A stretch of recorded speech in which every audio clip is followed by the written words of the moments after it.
Hello guys, আশা করছি আপনারা সকলে ভালো আছেন। আজ আমি এসেছি একটি নতুন টপিকস নিয়ে। গাইস, আজ আমি আপনাদের মাঝে শেয়ার করতে চলেছি কিভাবে ছাদ বাগানের জন্য খুব সহজ পদ্ধতিতে শসার বীজ বা কিউকাম্বার সিডস জার্মিনেশন করে ছাদ বাগানে রোপণ করা যায়। গাইস,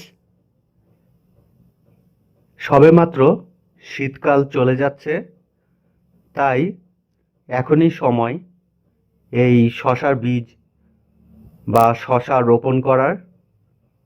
তাহলে আমরা গরম আসতে আসতেই খুব সুন্দর শসা কাল্টিভেশন করতে পারবো। সে কারণে আমি পূর্ব প্রস্তুতি অনুযায়ী এখনই আমি সিডসগুলো জার্মিনেশন করে ছাদে রোপণ করব। তাহলে গাইস, চলুন আমরা দেখে নেই।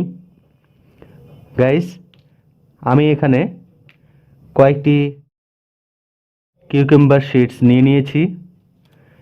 অ্যাকচুয়ালি গাইস, এটি আমি এই প্যাকেট থেকে বের করে নিয়েছি।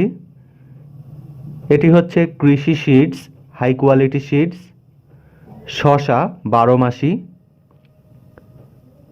মান ঘোষিত বীজ।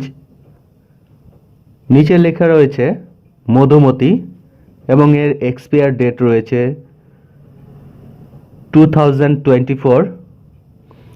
গাইস, আমাদের অবশ্যই এই এক্সপায়ার ডেটটি ফলো করতে হবে, তা না হলে বীজের গুণগত মান নষ্ট হয়ে যায়, যার কারণে সিডস জার্মিনেশন হয় না। তাই আপনারা সার্বক্ষণিক চেষ্টা করবেন লুজ কিউকাম্বার সিডস ক্রয় করা থেকে বিরত থাকতে।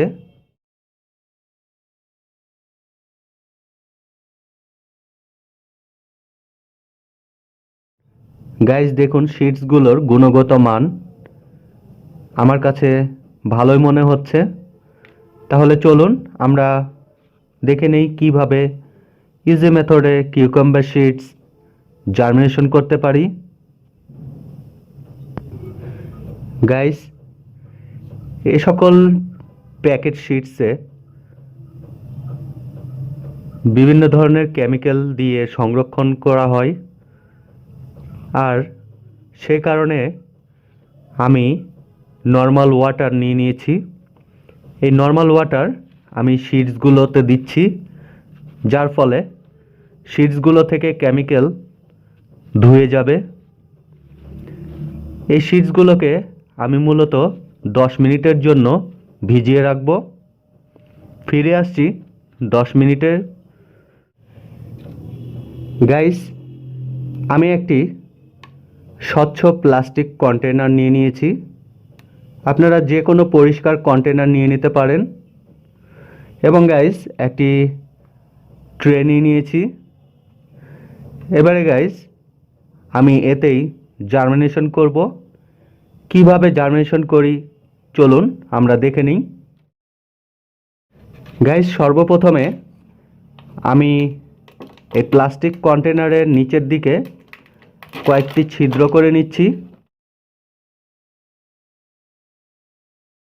গাইস, দেখুন খুব সুন্দরভাবে দুটি ছিদ্র করে নিয়েছি, যাতে করে এখান দিয়ে এক্সেসিভ অ্যামাউন্টের ওয়াটার ড্রেনেজ হয়ে যায়। এবারে গাইস, আমি কোকোপিট এবং ভার্মি কম্পোস্ট মিশ্রিত মিডিয়া এই পাত্রটিতে পূর্ণ করে নিচ্ছি। এখানে 50% কোকোপিট এবং 50% ভার্মি কম্পোস্ট রয়েছে। এটিকে মিশ্রণ করে আমি 7 দিন ধরে সামান্য কিছু পরিমাণে নর্মাল ওয়াটার স্প্রে করে দিয়েছি, যাতে করে খুব সুন্দরভাবে ময়েশ্চার বজায় থাকে এবং সকল উপকরণগুলো মিলেমিশে একাকার হয়ে যায়। এবারে গাইস, আমি সিডসগুলো এই মিডিয়াতে রোপণ করব। যে অংশ একটু সরু সেই অংশটি আমি নিচের দিকে দিচ্ছি এবং যে অংশটা চওড়া সেই অংশটায় আমি উপর দিকে দিচ্ছি। গাইস, আমি একে একে সিডসগুলো মিডিয়াতে রোপণ করে দিচ্ছি।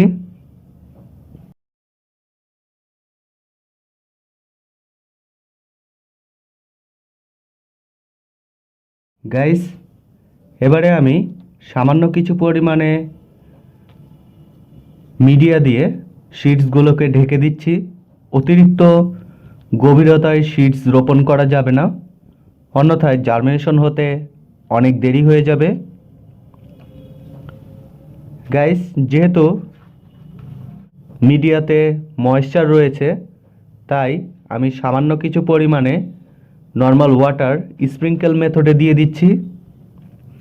আর অতিরিক্ত পরিমাণে ওয়াটার দিলেও এতে কোনো সমস্যা নেই, নিচের ছিদ্র দিয়ে ড্রেনেজ হয়ে যাবে এক্সেসিভ অ্যামাউন্টের ওয়াটার। গাইস, এই কন্টেনারটিতে আমি প্রতিদিন সকালে সামান্য কিছু পরিমাণে নর্মাল ওয়াটার স্প্রিঙ্কেল মেথডে প্রয়োগ করব। তাহলে গাইস, চলুন 3 দিন পরে এর রেজাল্ট দেখে নিই। গাইস, ফিরে এসেছি 3 দিন পর। গাইস দেখুন, প্রত্যেকটি কিউকাম্বার সিডস জার্মিনেশন হয়ে গিয়েছে। এই ইজি মেথডে আপনারা যদি জার্মিনেশন করেন তবে একটিও সিডস আপনাদেরও মিস হবে না।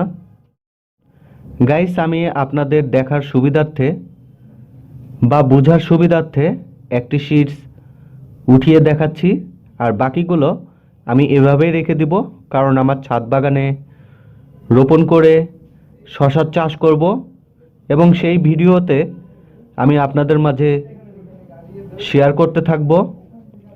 দেখুন গাইস, কিউকাম্বার সিডস থেকে কত সুন্দর রুটস ফরমেশন হয়েছে। গাইস, এই কিউকাম্বারটি যেহেতু এখনও অক্ষত রয়েছে তাই সেই কারণে আমি আবার পুনরায় একে রোপণ করে দিচ্ছি এবং যেহেতু এগুলো এখন খুবই নাজুক অবস্থায় রয়েছে তাই আমি 3 দিন পর এগুলোকে রোপণ করব এবং পরবর্তী ভিডিওগুলোতে আপনাদের মাঝে সেগুলো শেয়ার করে দিব এবং কিভাবে শশার গাছের পরিচর্যা করতে হয় এবং কিভাবে ফুলের পরিচর্যা করতে হয় যাতে করে প্রতিটি ফুল থেকে শশাতে পরিণত হয়। গাইস, নেক্সট ভিডিওতে এ রিলেটেড এবং আরও নিত্য নতুন টিপস অ্যান্ড ট্রিক্স নিয়ে আপনাদের মাঝে উপস্থিত হব। আশা করছি সে পর্যন্ত আমার সঙ্গেই থাকবেন, সুস্থ থাকবেন, ভালো থাকবেন। Thank you.